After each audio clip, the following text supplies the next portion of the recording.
two, a 1, 2, 3.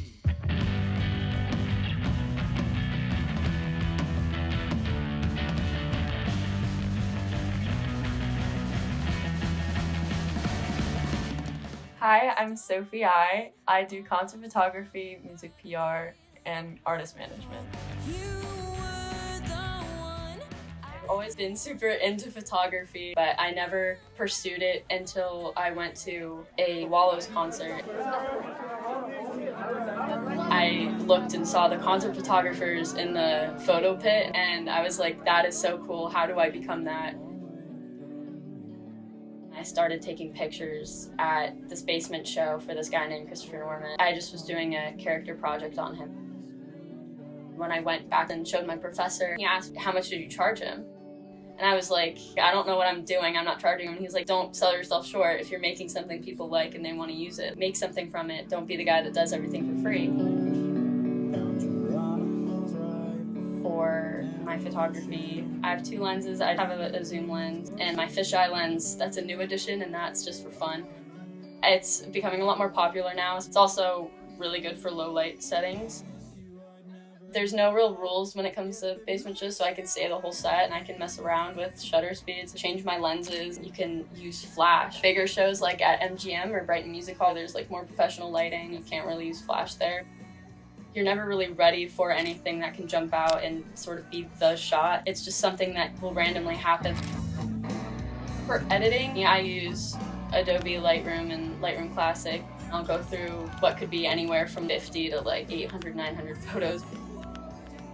I'll usually start by adjusting the lighting, throwing some masks on to fix it, and then I'll go in color grade. If there's like really cool lighting at a show, I'll go in and I'll hand paint some lights on just to make it look a little bit more colorful.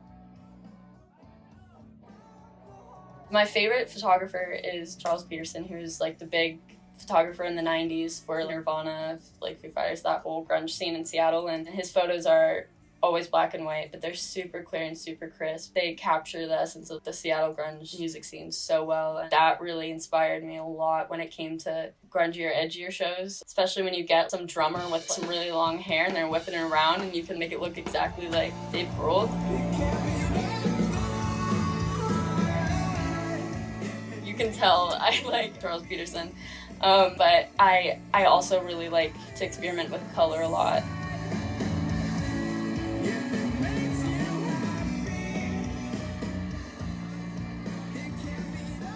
I work with these bands, the Moors and Violet Revival, through BrightEye Media, which is the LLC I established to do music PR mostly, and management and booking. And it's grown quite a lot just in the past year and a half that I've been sort of doing this whole thing.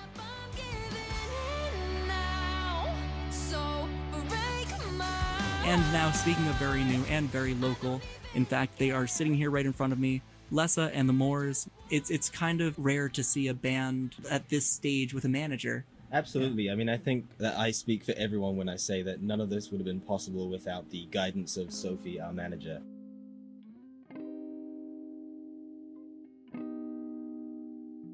I would say the underground music scene is one of the most interesting places and communities I've ever been a part of. When I first came to BU, I was really lost. I went from being like a really introverted person that was always calling my friends from home and would never leave my dorm room to joining like 7 or 8 clubs just to try to put myself out there a little bit more.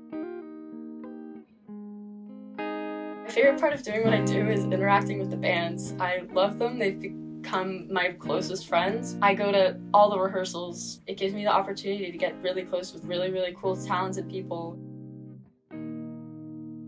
All these different houses and communities talk to each other and encourage art in Boston in a way that other cities and colleges can't really do.